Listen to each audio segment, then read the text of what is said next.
身為一個自媒體或者網媒，個個都想有高點讚率、高觀看數、高訂閱，個個都係追住個數據嘅啫，呢啲好正常啊。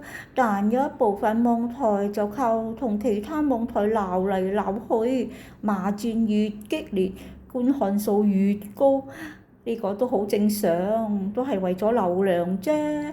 有啲呢就係嗰啲標題黨，大大個標題，但內容係離題嘅。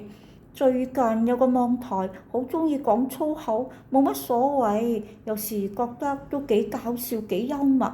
但問題嚟啦，最近聽講佢個台收到好多警告，仲可能會收皮被封台。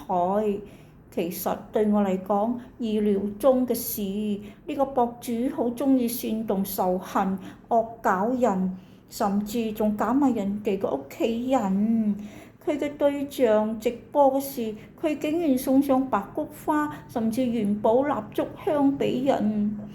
惡搞人，佢覺得好開心。人哋生日呢，佢就叫幾碗白粥白飯送俾人。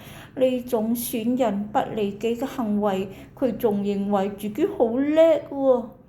仲有好鍾意起人底，然後呢喺佢嘅頻道大肆宣揚，咁鍾意四圍焫着火頭，結果咪燒咗自己嘅台咯。出嚟求財啫，唔係求氣，呢啲咪叫做咎由自取啦。